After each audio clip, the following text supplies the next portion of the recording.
Alors, je suis particulièrement heureux d'accueillir ce soir parmi nous Christian Maroubi. C'est l'occasion idéale de vous faire découvrir à Montpellier un des lecteurs les plus subtils d'Adam Smith, le célèbre pape du libéralisme. Et c'est une autre manière de dire que je dois beaucoup dans mes propres livres aux ouvrages de Maroubi. Alors, quelques mots pour le présenter personnellement. Comme Régis l'a rappelé, l'essentiel de sa carrière intellectuelle s'est déroulé aux États-Unis.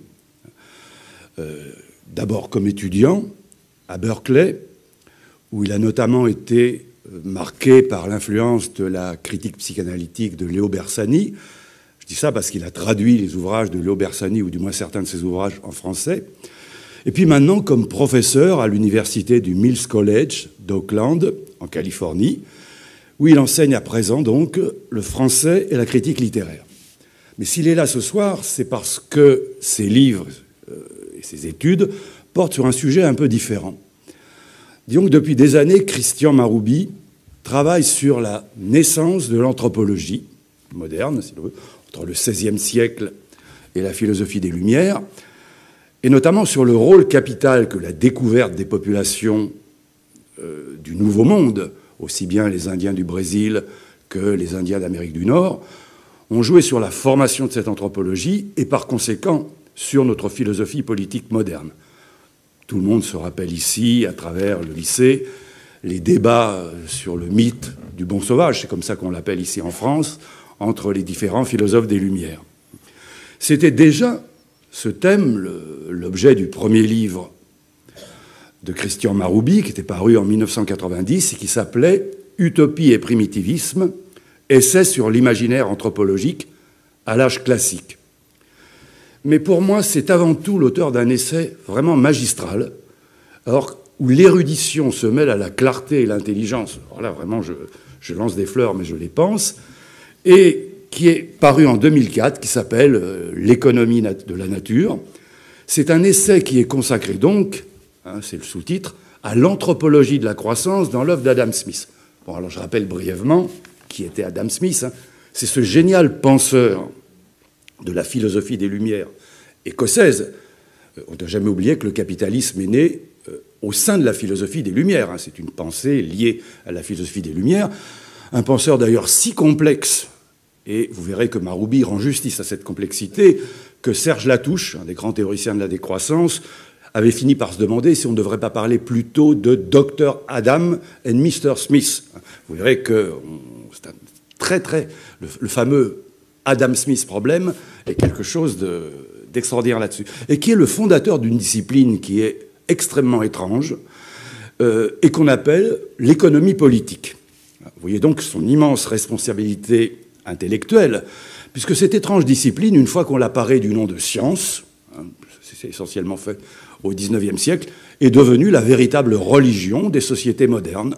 Vous le savez, c'est le premier à le constater chaque jour. Alors, une religion terrible, puisqu'elle exige chaque jour de nouveaux sacrifices des êtres humains que nous sommes. Et vous en connaissez les grands prêtres qui passent chaque soir en boucle sur les écrans de vos télévisions afin de vous expliquer en long et en large tout ce qu'ils n'avaient pas su prévoir la veille. Bon. Adam Smith est à l'origine de cette discipline curieuse. Et donc, vous comprenez que les recherches de Christian Maroubi, elles n'ont pas simplement un intérêt historique et universitaire.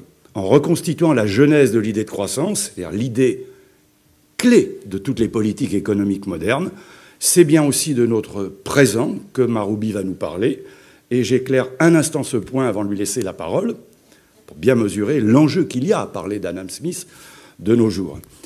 Alors, dans une de ses formules pédagogiques dont il avait le secret, George Bush Jr., c'était je crois à Silver Spring en février 2002, a dit un jour, alors la formule elle est limpide, elle est belle, la croissance n'est pas le problème, elle est la solution. Vraiment. Alors cette tranquille affirmation à laquelle de nos jours presque tous les gouvernements du monde souscriraient, ceux-là qui soient de droite ou de gauche, Du reste, deux des grandes institutions du capitalisme, le FMI et l'OCDE, sont tenues par des Français, membres du Parti socialiste. Donc le clivage n'y passe pas ici.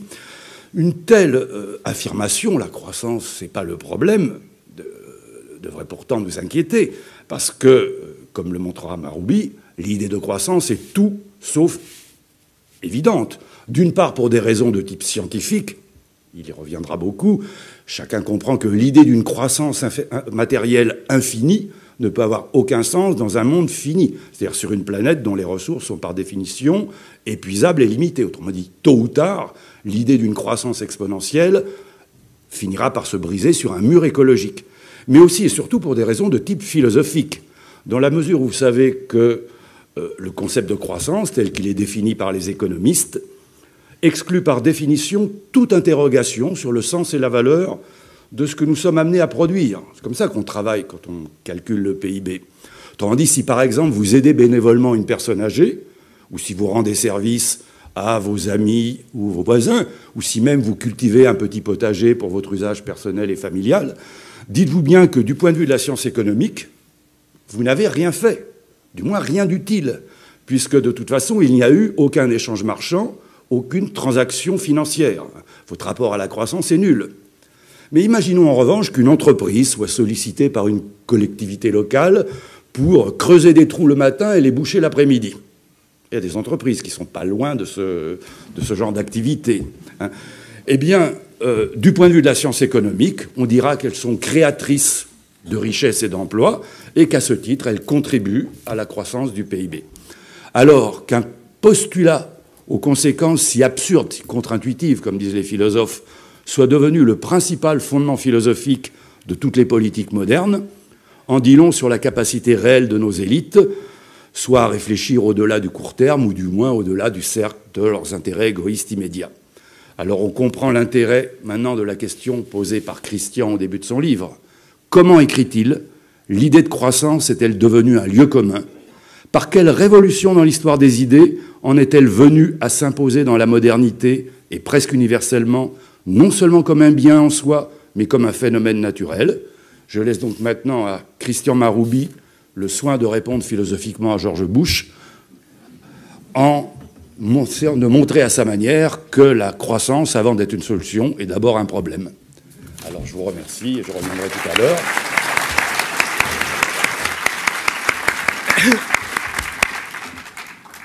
Alors merci Jean-Claude Michéa.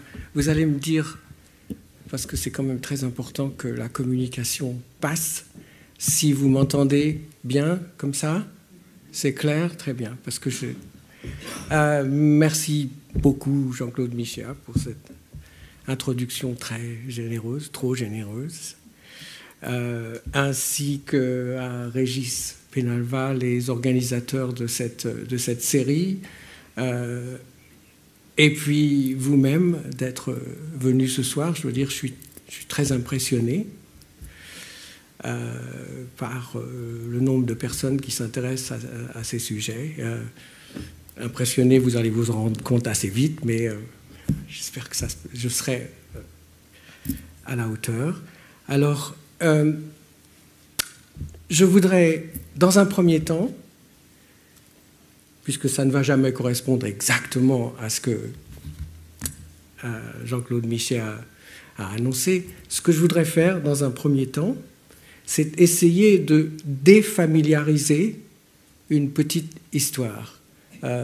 Vous savez sûrement, défamiliariser, le terme est un peu lourd, c'est plutôt un concept qui appartient à la critique littéraire ou esthétique. Dans d'autres langues européennes, il y a des mots plus positifs pour dire ça. Rendre étrange, j'aime bien. Et c'était dans le train en venant. Je me disais, c'est quand même dommage que le mot étranger, qui ressemble à s'y méprendre à un infinitif, ne puisse pas être utilisé comme verbe. Alors, pour une fois, si vous voulez bien me permettre, je voudrais essayer d'étranger, c'est un privilège de demi-étranger, là, cette histoire qui, en effet, est devenue si familière, qui est si communément partagée que tout le monde la connaît plus ou moins par cœur dans les grandes lignes. Elle commence plus ou moins comme ça. Nos ancêtres vivaient de la chasse et de la pêche. Quand, Pendant combien de temps? Ça dépend. Je ne suis pas sûr. Et puis, déjà, ici, pour continuer l'histoire, nous avons besoin de faire œuvre d'imagination. C'est ce que les penseurs des Lumières écossaises ont appelé les premiers l'histoire conjecturale, oui, alors qu'en France, à la même époque, on parlait d'histoire raisonnée. Il s'agit des Lumières, évidemment. Alors donc, conjecturons. Un jour, pourquoi, je ne sais pas, une petite gazelle orpheline se trouve recueillie dans un campement. Quelqu'un s'apitoie, pense qu'on pourrait peut-être la garder sur place, etc. Et puis, on s'aperçoit qu'elle peut être apprivoisée. Oui. Plus tard, sans doute, on apprend qu'elle pourrait être reproduite avec d'autres gazelles. La gazelle est probablement un très mauvais exemple parce que je ne pense pas qu'elle soit apprivoisable, et c'est une question importante, évidemment, mais bon.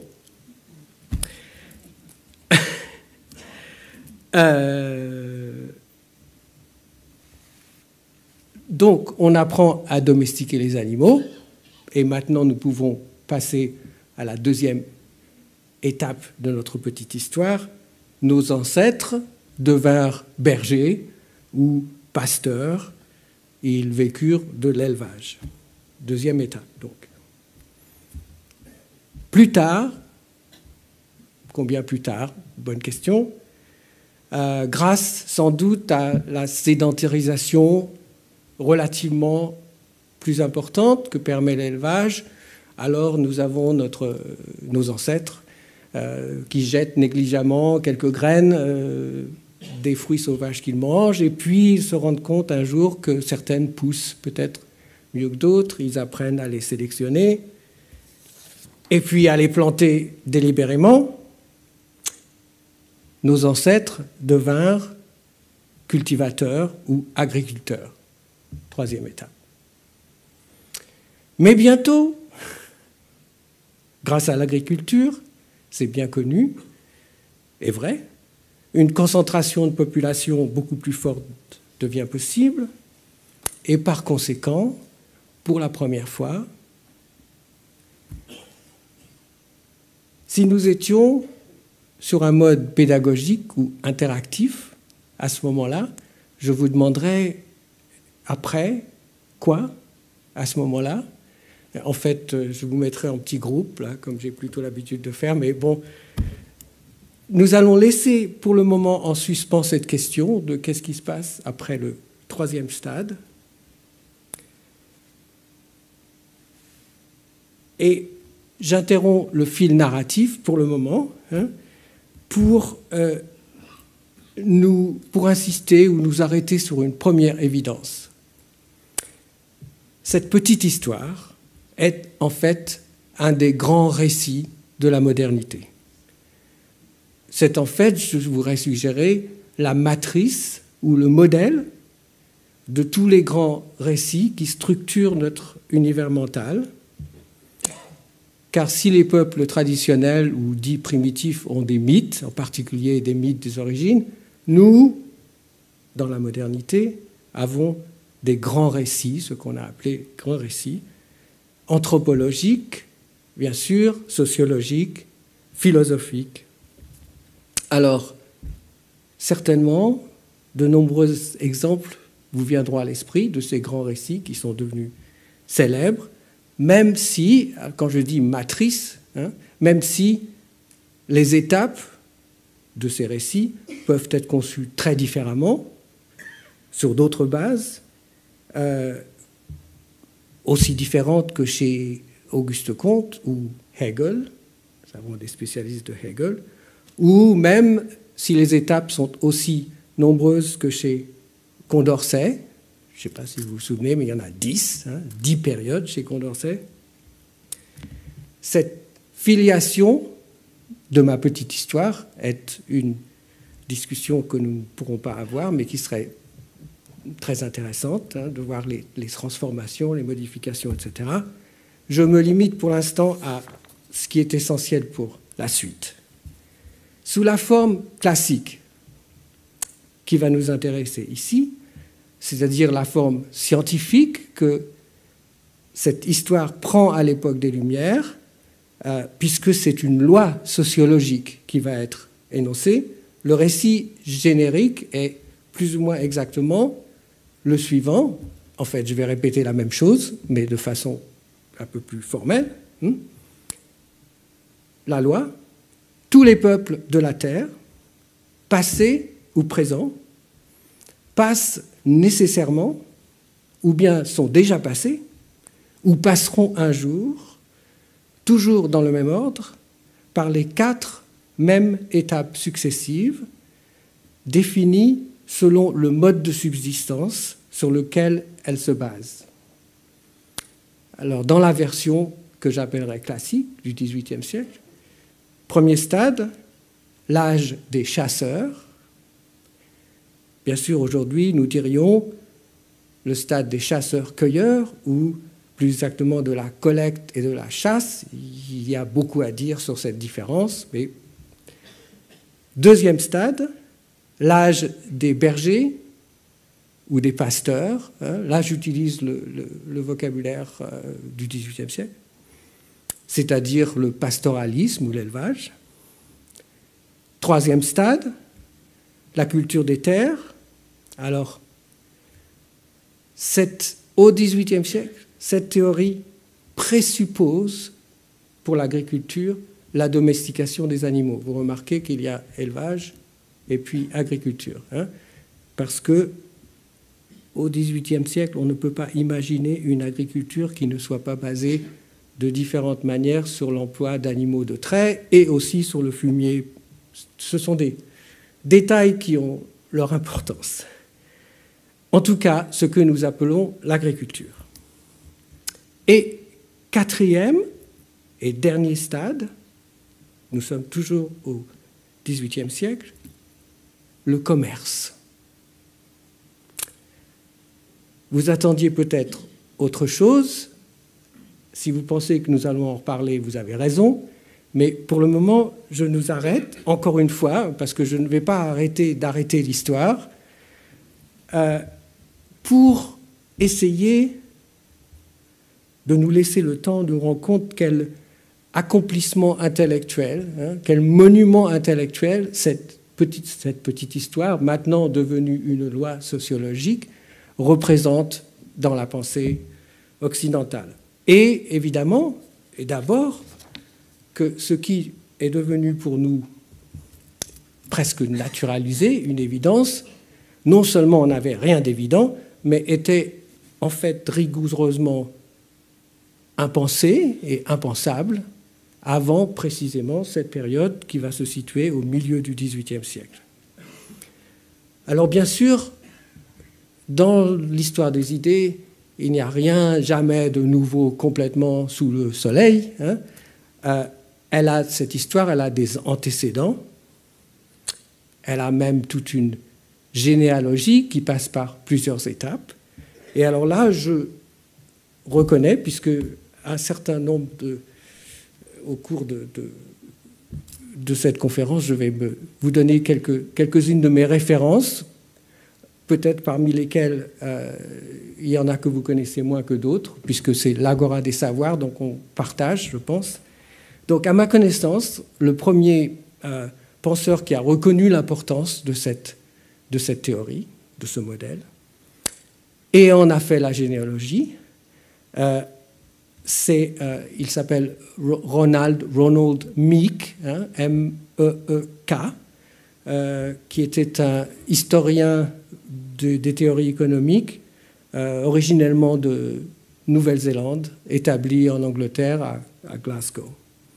Et alors, dans plusieurs ouvrages, mais surtout dans un ouvrage que j'ai recherché, il n'a pas été traduit, qui s'appelle alors Social Science and the Ignoble Savage.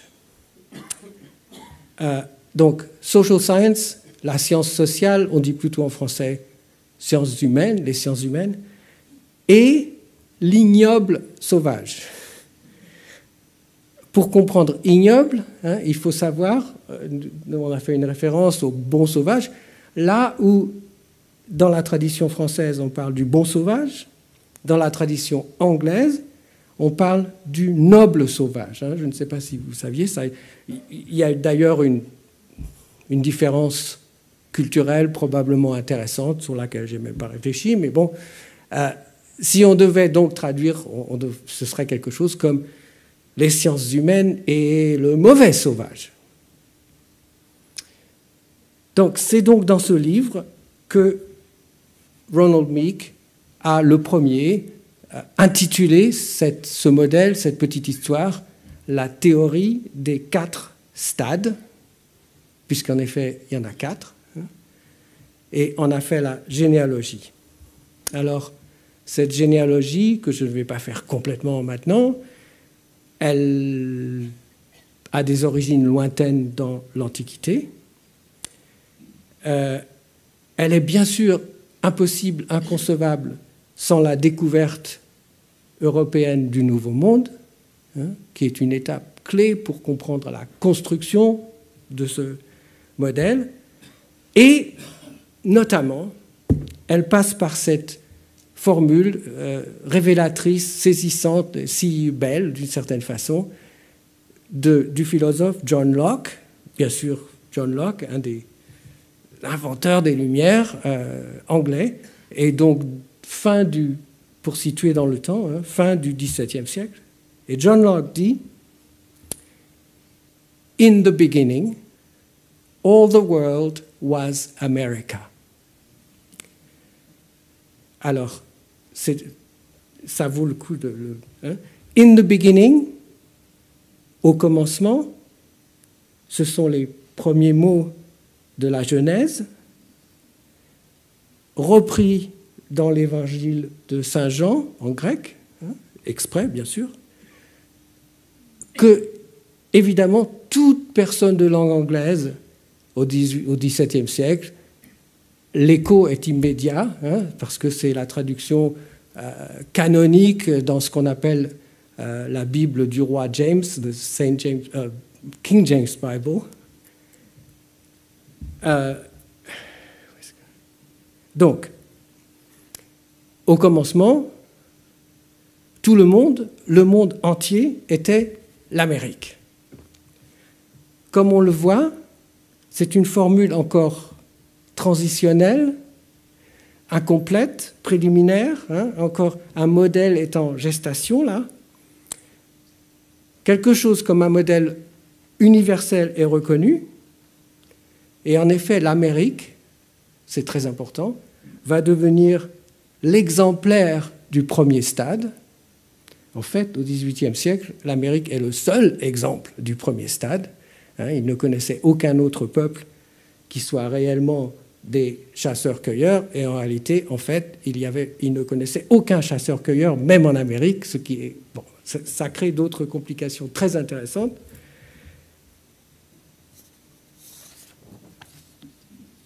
Mais, très incomplet, bien sûr, il manque non seulement la suggestion des stades successifs, la théorie ici, je crois que j'ai sauté quelque chose. Oui, non seulement il manque la théorie des stades successifs, mais il manque la dimension essentielle pour pouvoir développer une théorie des stades, à savoir le temps. La formule de Locke, hormis, à part « in the beginning », est encore entièrement une métaphore spatiale, géographique. Pour qu'une théorie des stades devienne possible, il faut qu'un redéploiement, un réarrangement épistémologique plus fondamental ait eu lieu. Un réarrangement épistémologique préalable dans l'ordre de la pensée, même s'il n'a pas eu lieu avant, même s'il est contemporain à cette pensée, c'est-à-dire le passage de la dimension spatiale à une dimension temporelle conçue comme universelle. hein, le passage de la géographie à l'histoire. Et ici, une autre référence que peut-être certaines d'entre vous connaissent, mais que ce n'est que récemment pour moi que j'ai découvert son importance. Un théoricien de l'histoire allemand, Reinhard Koselleck, qui parle du passage de des histoires. Il y a des histoires jusqu'à cette même période. Hein, il y a des histoires spécifiques. L'invention de l'histoire au singulier, qui est contemporaine de cette invention du temps universel. En effet, avant, la diversité des peuples du monde, leurs différences d'organisation sociale, leur degré de civilisation, avaient toujours été représentés, distribués dans l'espace d'une géographie. Depuis l'Antiquité, et l'Antiquité ne connaît qu'une opposition binaire entre barbares et civilisés. Oui. Dans l'Antiquité, le degré de civilisation est toujours une fonction de la distance entre différents peuples et ce qui est considéré comme le centre. Le centre étant évidemment la civilisation grecque qui construit ce discours. Et ceci, chez Hérodote, en dépit du titre par lequel nous connaissons Hérodote, les histoires, en réalité, ce n'est même pas le titre, c'est un titre, j'ai oublié, mais c'est un titre beaucoup plus long et complexe, certainement quelqu'un doit le savoir, mais bon, chez Hérodote, comme chez Strabon ou comme chez Pline, il s'agit d'espace et pas de temps. Hein. Et je n'ai pas besoin de rappeler que le bouleversement provoqué par la découverte de l'Amérique, qui introduit une nouvelle opposition, cette fois-ci entre sauvages et civilisés, est avant tout un réarrangement dans l'espace, dans la géographie du monde, pour arriver à une théorie de progression stadiale. Je ne sais pas si l'adjectif existe. Il faut, pour nous, il existera, il faut basculer dans la dimension désormais souveraine du temps. C'est le grand tournant épistémologique de la modernité qui tout à la fois rend possible et est inauguré par la théorie de progression universelle par stade de développement social. Vous connaissez, je ne sais pas si l'écho est immédiat, un tel redéploiement, encore plus célèbre, beaucoup plus célèbre, cette fois au XIXe siècle, qui est bien sûr celui de Darwin. Darwin réarticule la grande chaîne des êtres, donnée synchroniquement, dans le même temps, donnée de tout temps par la création, réarticule la grande chaîne des êtres dans l'espace, dans la dimension d'un temps universel. Ce qui est frappant, c'est que le modèle dont je parle, cette théorie des 4 stades, dans le domaine du social, ce redéploiement a déjà été pensé pratiquement 100 ans avant Darwin, puisqu'on est au milieu du XVIIIe siècle. En un sens, une façon de penser ce redéploiement, et ceci je dois, alors encore une fois, mais quelques références plus ou moins connues, à l'historien anglais John Pocock. Encore une fois, je n'ai pas moyen de savoir, là, il n'y a pas de réponse, donc un historien très important, et en particulier qui développe cette idée dans une série de livres sur la barbarie et la religion.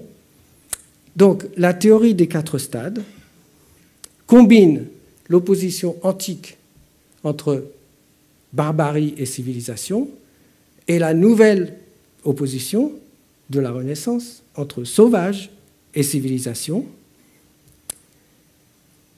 Remarquez que barbare, dans les barbares de l'Antiquité, ne nous disaient rien sur leur mode de subsistance, ou pas grand-chose. Ils pouvaient être chasseurs, pastoralistes, ou même agricoles, les anciens Germains, etc. Alors, avec la nouvelle catégorie de sauvages,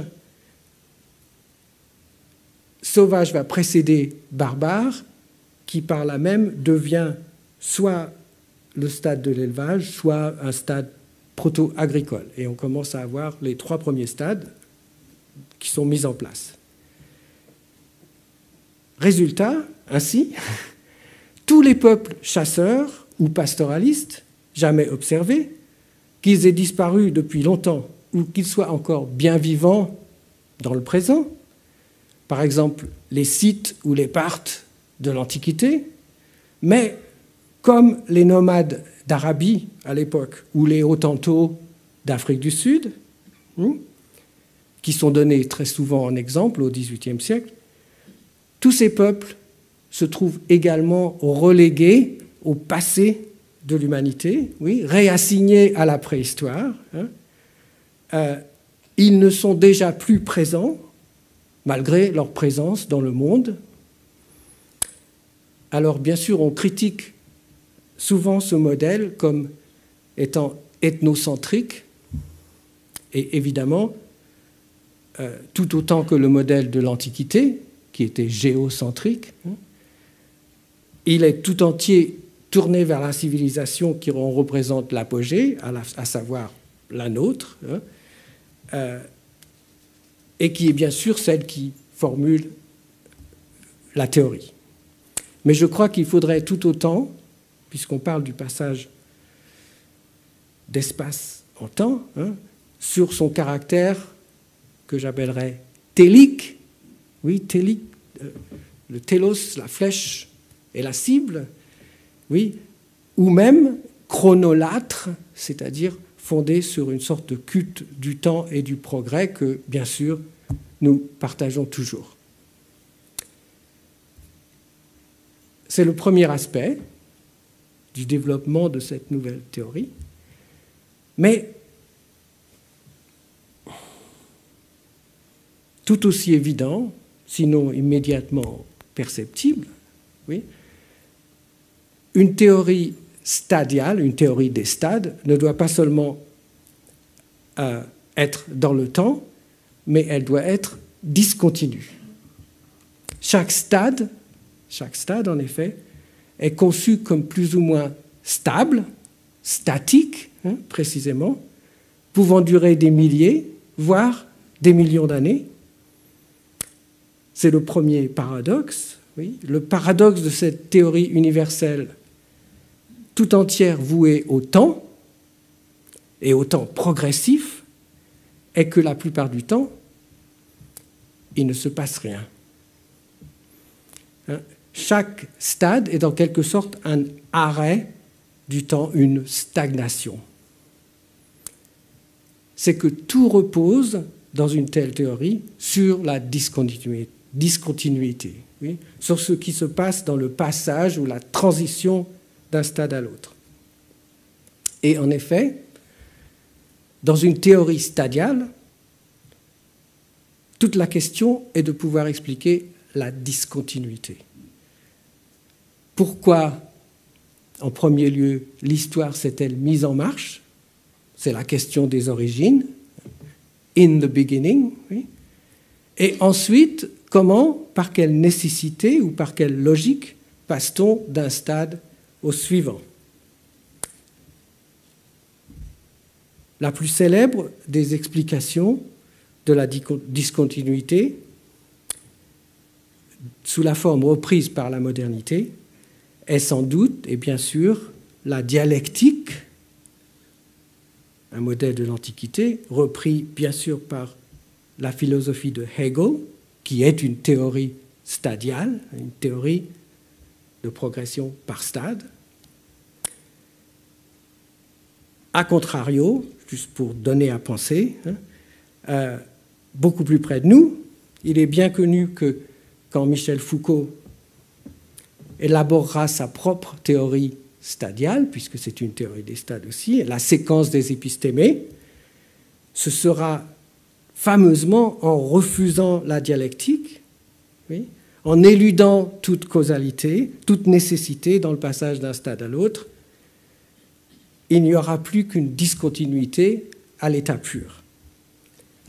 C'est le contraire du sens de l'histoire, du sens de l'histoire hegelien, comme il convient à une histoire postmoderne. Mais, je regarde où j'en suis, vous allez me dire, tout ceci est relativement intéressant, peut-être un peu abstrait, mais je croyais que vous alliez parler d'économie. Mais je ne fais que ça, depuis le début. Car, il faut maintenant le dire, les deux premiers penseurs à formuler sous sa forme complète et explicite la théorie des 4 stades dont je parlais plus haut. Il est difficile de parler d'auteur d'une théorie. Vous vous souvenez peut-être, Foucault avait fameusement avancé fondateur de discursivité. Donc, les deux premiers à avoir inventé cette théorie stadiale, presque au même moment, ne sont autres que Turgot, en France, et Adam Smith, le revoilà, en Écosse, c'est-à-dire les deux penseurs qui allaient introduire quelques années plus tard les premières grandes sommes fondatrices de la théorie économique moderne. Et dans les deux cas, la théorie stadiale, théorie des stades, formulée en premier, entre la théorie stadiale et le système économique, il y a une continuité absolue. En fait, c'est la même théorie. Il n'y a pas simple continuité, mais identité, la théorie économique reposant sur la théorie stadiale. Et il faut dire que ni Turgot ni Adam Smith ne sont économistes au sens moderne, même si tous deux participent à inventer l'économie.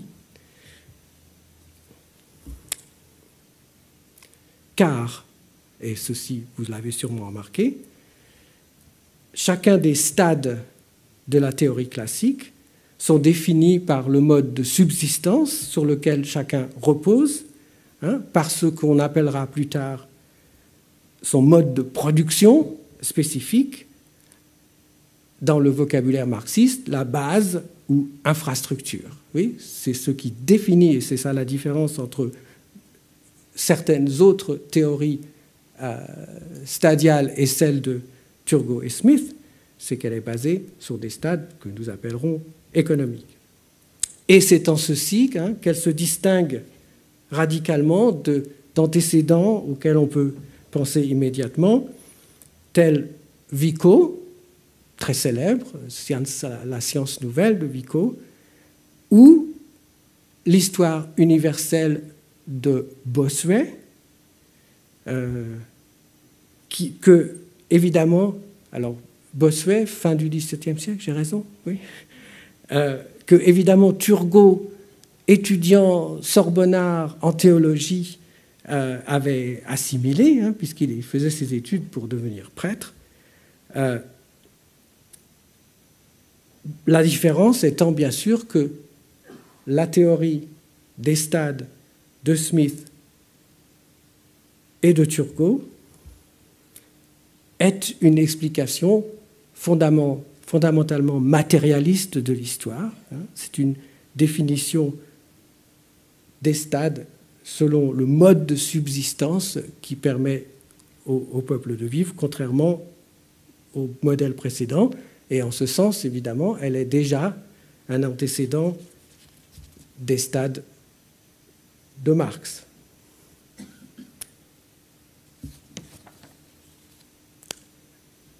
Dans la théorie classique, que je vais maintenant appeler classique, la chasse, comme on l'a vu, l'élevage, l'agriculture et finalement le commerce.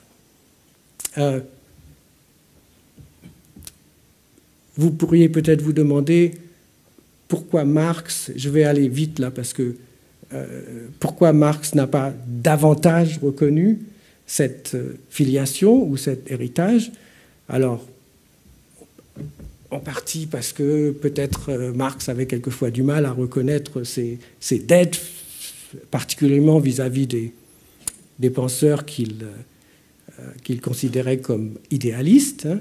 Mais il faut dire qu'il y a une autre raison, c'est que dans le cas d'Adam Smith, l'ouvrage ou la série de textes dans laquelle il a élaboré cette théorie n'a été connu qu'au XXe siècle. Hein. C'est le cours de jurisprudence qui nous est parvenu seulement par des notes d'étudiants, comme d'ailleurs c'est arrivé avec le cours de linguistique générale de Saussure, hein, que Saussure n'a jamais écrit. Alors, dans ce cas-là, donc, Marx n'aurait pas pu, c'est quand même une bonne excuse, il n'aurait pas pu connaître l'ouvrage dans lequel Smith développe le plus à fond cette théorie des 4 stades.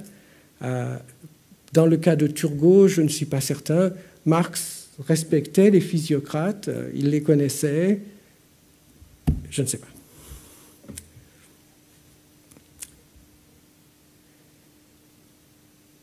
Alors, ayant maintenant reconnu ce lien essentiel entre théorie anthropologique, la théorie des stades de développement est une théorie anthropologique, et pensée économique, nous pouvons revenir plus précisément sur la question de la discontinuité.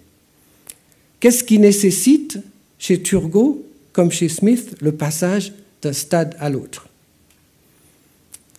La réponse, encore anthropologique, mais déjà presque ou carrément ontologique, c'est-à-dire qui a à voir avec l'essence dans laquelle on pense l'humanité, hein, réside dans une conception fondamentale de l'homme, de l'homo, comme dans un état de manque, ou ce qu'on pourrait appeler une précarité originelle, la condition originelle de l'humain comme précaire.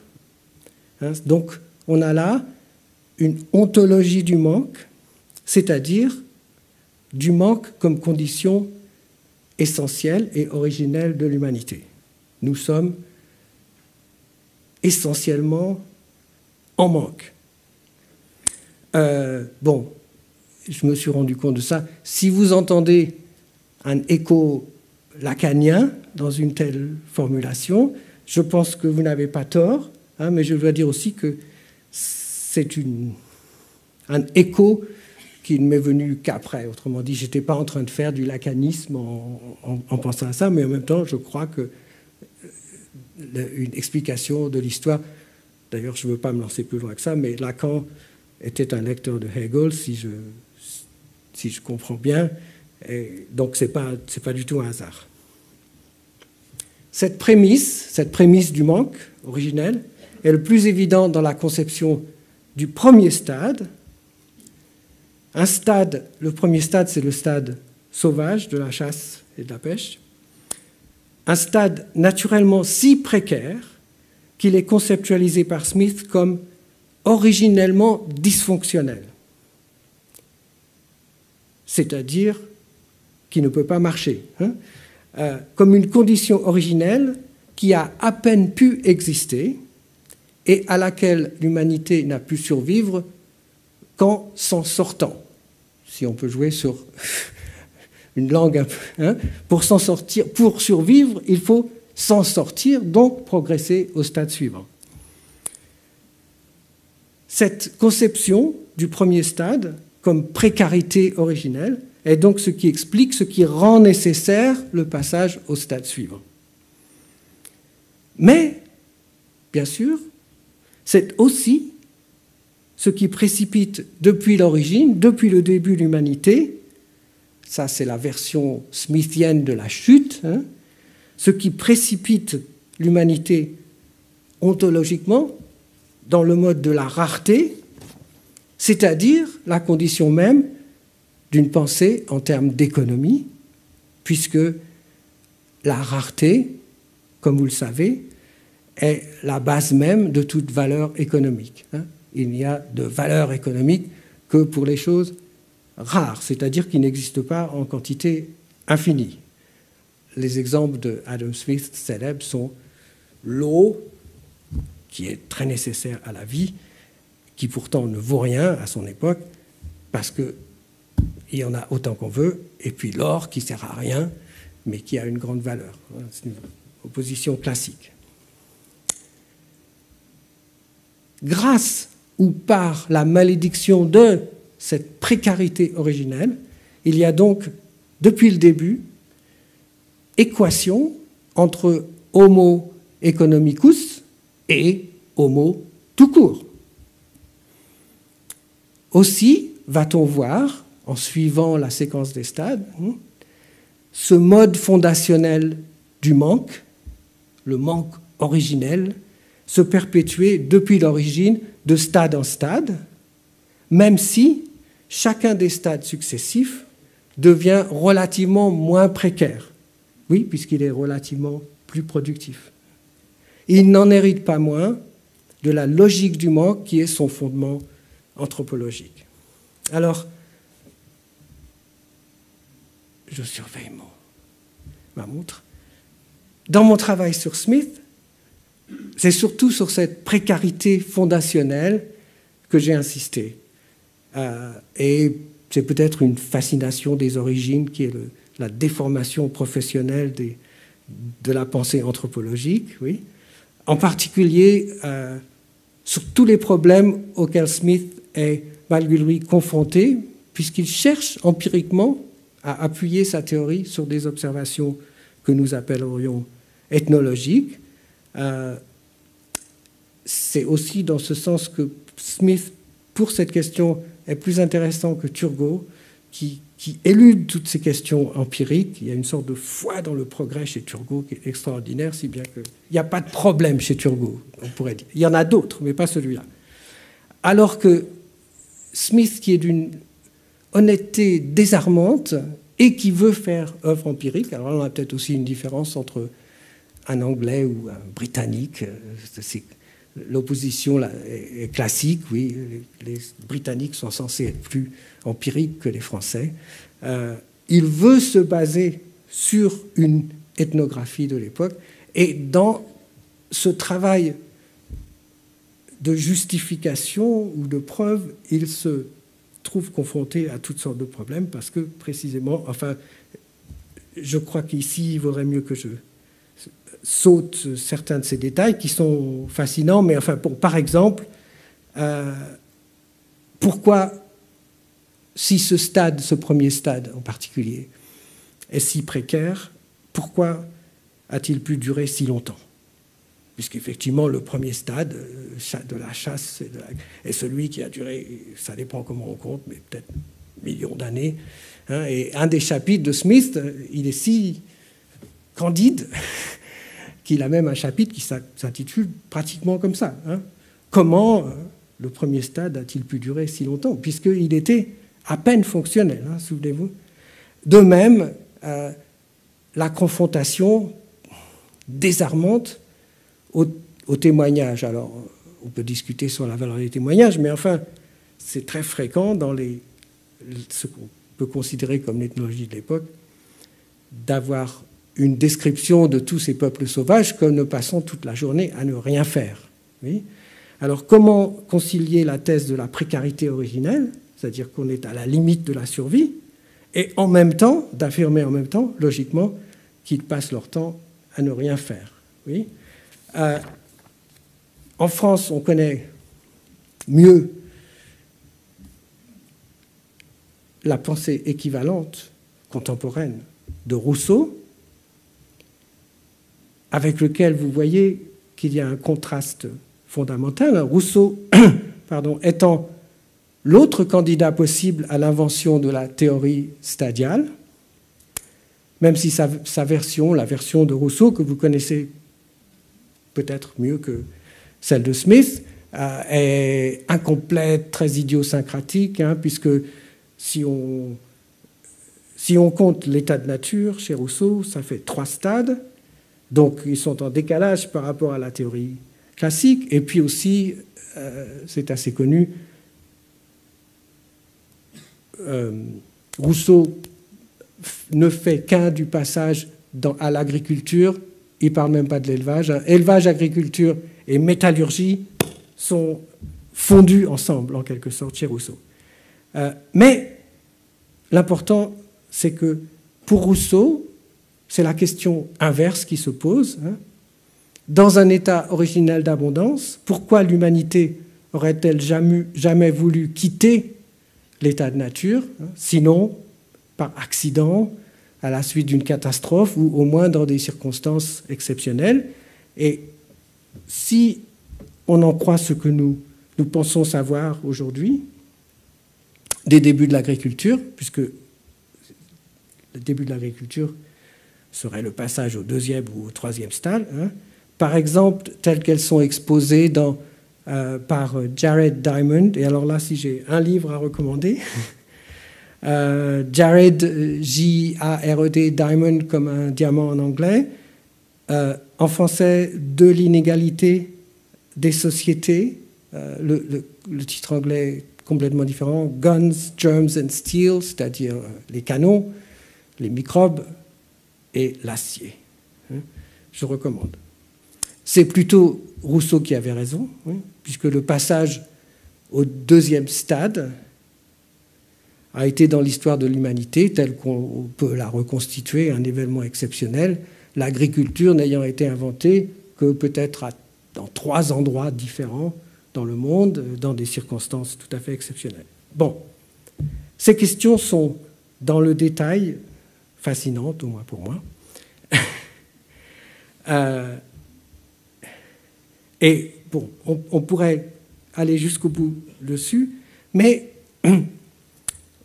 à insister sur la question des origines, sur le premier stade, on risque en effet d'oublier ce que cette théorie a de plus déterminant pour nous.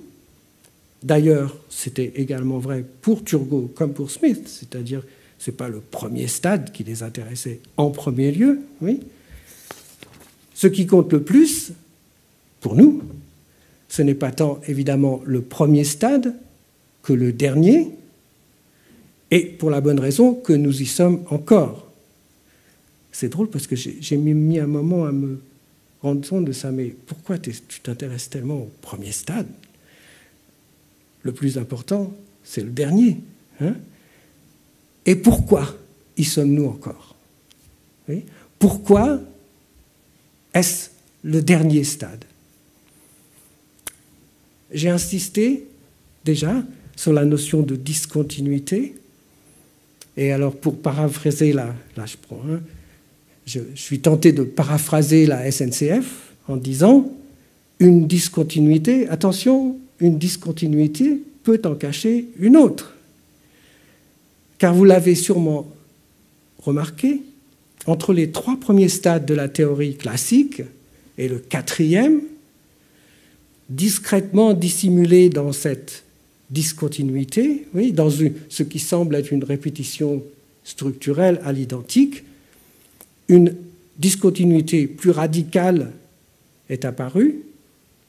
Hein, les 3 premiers stades sont bien des modes de subsistance, de production matérielle, mais le 4e, le commerce, puisque c'est réellement comme ça qu'il est défini, n'est pas de la même nature. Si nous avions poursuivi l'expérience, mes petits groupes du début, si vous aviez continué l'histoire, vous auriez probablement, et là je ne peux pas vous attribuer cette pensée que je ne sais pas, mais quelque chose comme, quel est le stade suivant? Bon, l'industrie, la technologie, voire la thermodynamique, je ne sais pas, aujourd'hui l'âge de l'information. Mais ce n'est pas ça que Smith et Turgot ont dit, et il n'y a pas erreur de leur part, il n'y a pas erreur conceptuelle, hein. C'est bien le commerce qu'ils avaient à l'esprit. Le commerce, en effet, n'est pas un mode de production matérielle comme les autres, mais un mode d'échange.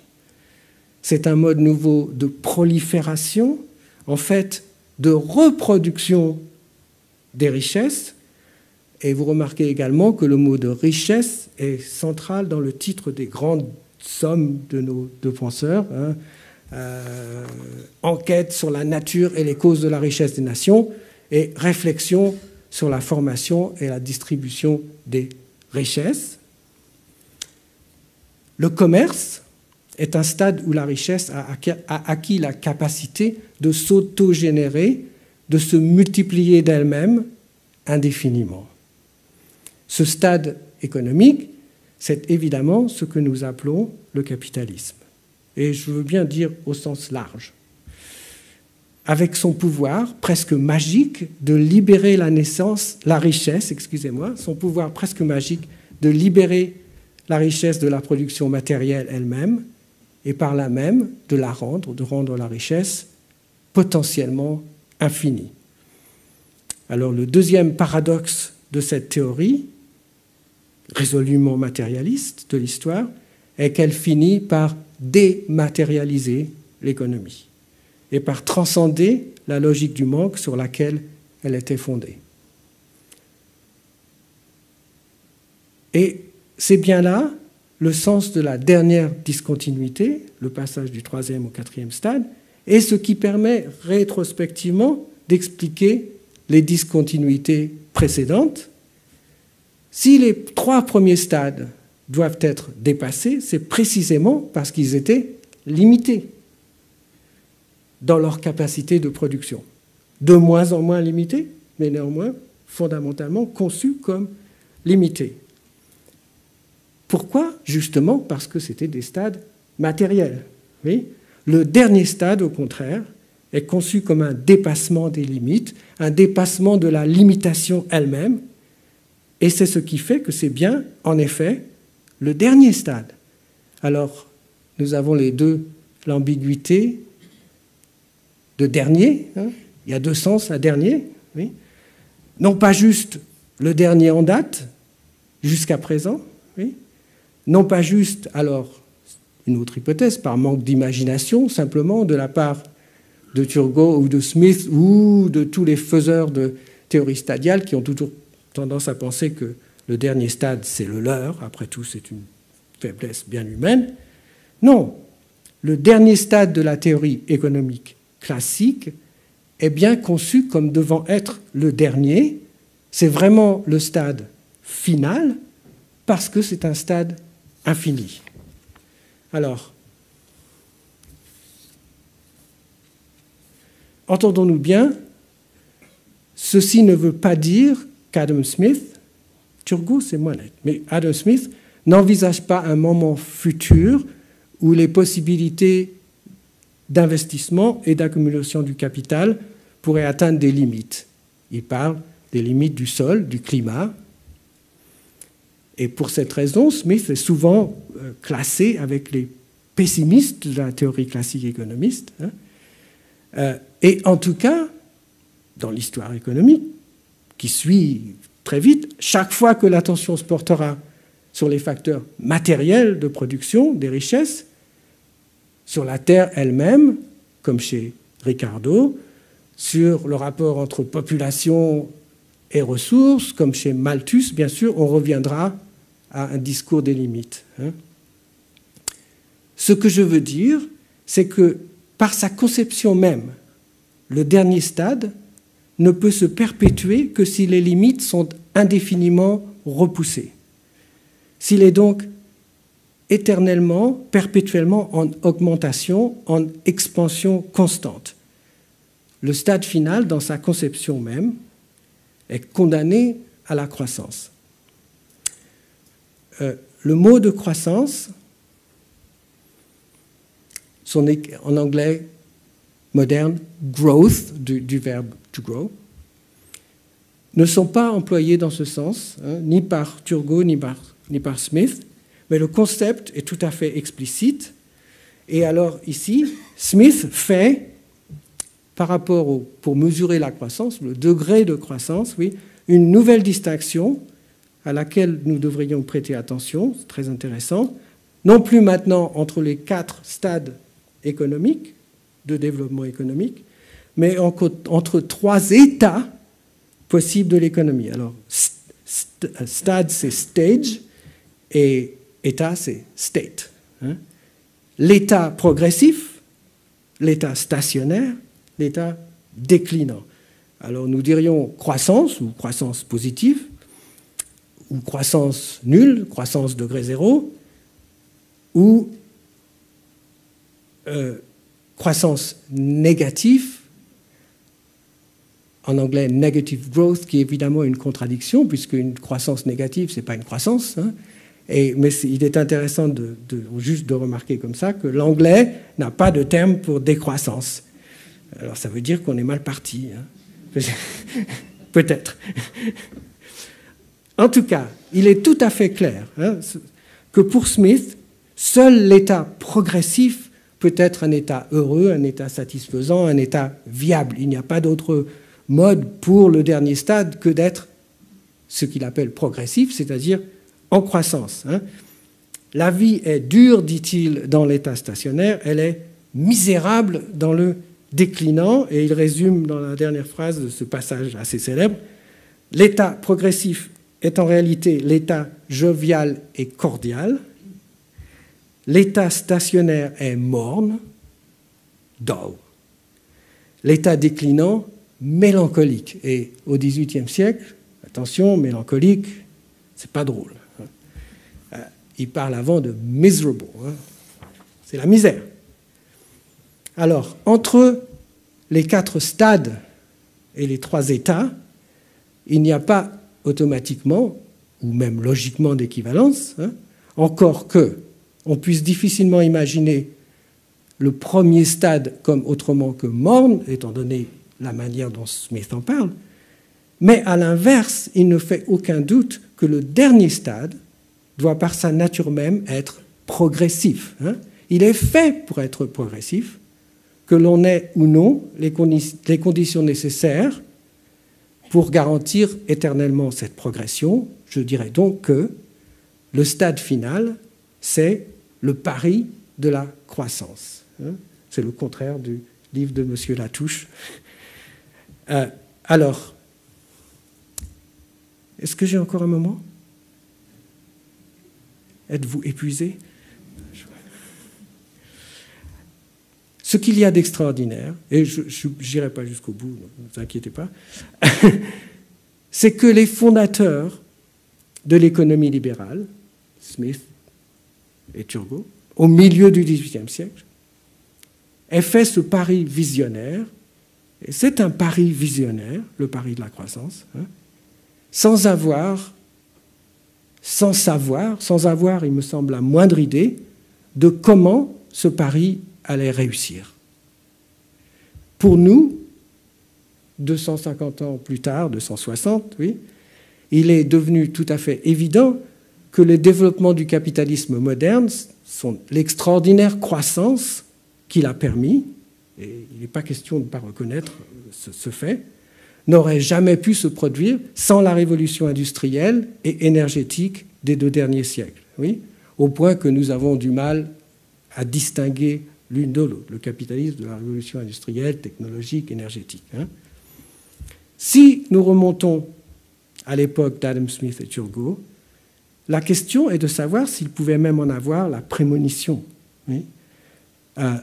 Et certainement, l'un et l'autre, Smith en Écosse, proche des proto-industriels de son époque, des start-up, on pourrait dire de Glasgow, bien sûr Turgot, intendant de la province de Limoges, plus tard ministre, de ce qu'on appellerait des finances, qui fait la promotion des manufactures, était aussi proche que possible des progrès pré-industriels de leur époque, hein. Mais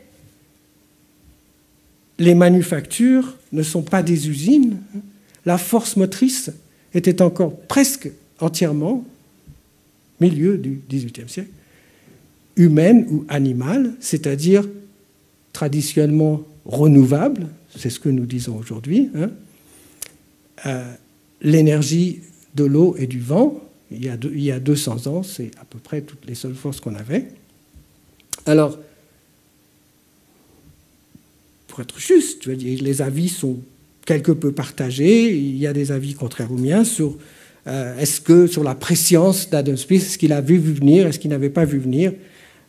Il me semble, au regard à la lecture des textes, qu'il n'avait rien vu venir de l'extraordinaire explosion productrice qu'allait permettre dans le monde occidental d'abord, pendant longtemps, puisque c'est le privilège de l'Occident jusqu'au moins au milieu pas tout à fait au milieu du XXe siècle, mais enfin, depuis à presque l'ensemble du monde, l'explosion extraordinaire qu'allait permettre cette combinaison de la technologie, de l'industrie et du capitalisme. Une telle transformation était inconcevable, je dirais inimaginable, même parmi les visionnaires, les personnes les plus visionnaires des Lumières.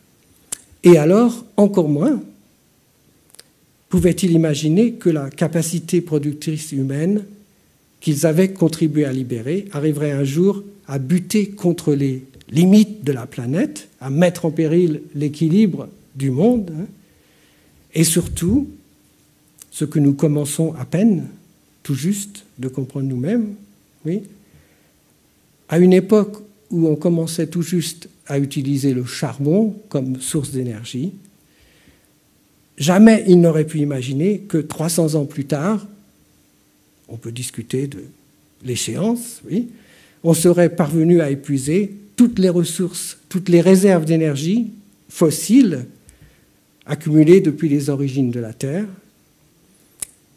car évidemment cette orgie énergétique qui nous a permis, oui, de réussir jusque maintenant le pari de la croissance qu'ils avaient engagé, encore une fois sans avoir la moindre idée de ce qui allait permettre sa réussite.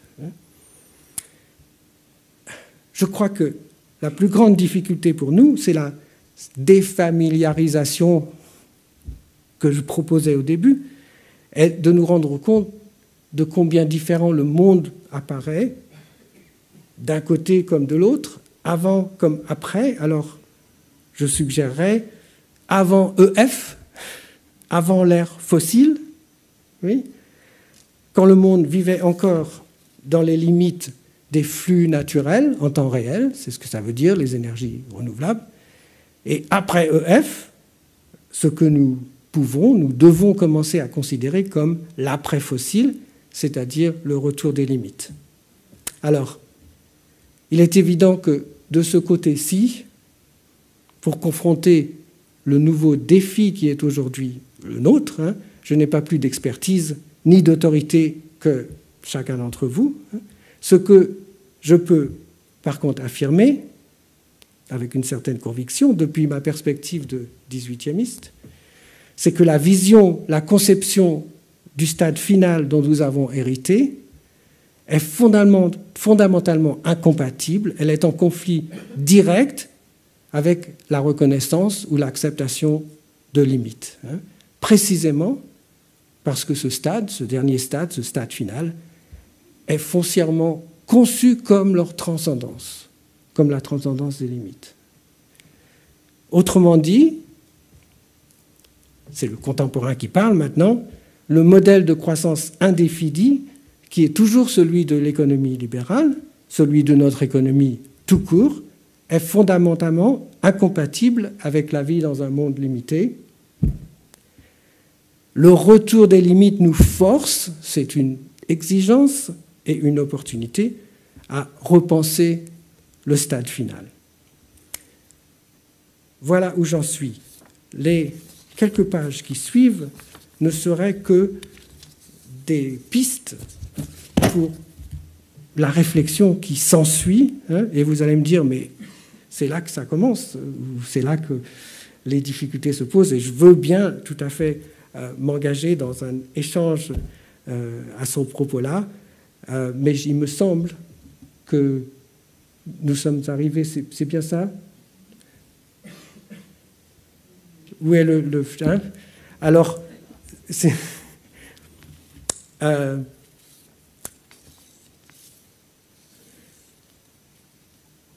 donc voilà, si vous voulez bien, je crois que c'est la tradition ici qu'on puisse poser des questions, me descendre en flammes, etc. Bon, une chose que je peux dire juste comme enfant, c'est que donc je vis aux États-Unis, hein, et donc c'est bizarre parce que je suis quand même un peu français, mais je peux moins facilement dire ce qu'il en est ici. Il me semble, je crois, qu'on parle quand même plus sérieusement de cette question de la décroissance, de la nécessité de la décroissance. Ici, bon, ce que je peux vous dire, c'est qu'il y a je pourrais vous citer un certain nombre de penseurs, de théoriciens, d'activistes américains sérieux qui sont des gens très bien et qui essayent d'avancer cette idée. Bon, Herman Daly, qui est un disciple de Georgescu Rogan, je ne sais même pas comment prononcer le nom, mais un certain nombre je parle des gens sérieux. Hein. Mais dans le discours dominant, oui, de droite comme de gauche, hein, l'entreprise aux États-Unis est une entreprise de dénégation du conflit dont je veux parler. Hein, qu'il y ait un conflit. Encore une fois, c'est compliqué parce que le conflit n'est pas précisément, ni même vaguement, entre croissance, c'est-à-dire la mesure de l'augmentation du PIB, oui, et dégâts ou impact sur la planète. Oui, il faut pour ça d'autres indices qui existent, qu'on connaît.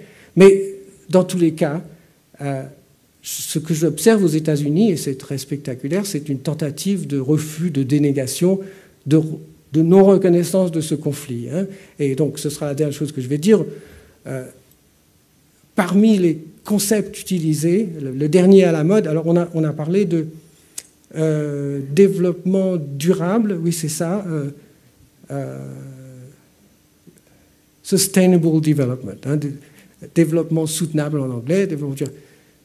C'est déjà un euphémisme, mais c'est défendable, hein, faut être honnête. Mais la formule triomphante en ce moment, c'est green growth.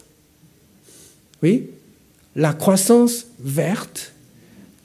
Là, on est dans l'oxymore, hein, c'est-à-dire une formule de rhétorique qui cherche précisément à transcender, à déguiser, à cacher qu'il y a un conflit entre green et growth, entre croissance et un monde soutenable. Mais si j'allais plus loin, je suis le premier à reconnaître que ces questions sont très difficiles, très complexes, et en plus qu'il ne faut jamais sous-estimer la créativité du capitalisme. Oui, la fameuse destruction créative de M. Schumpeter pourrait être une créativité restauratrice. Voilà.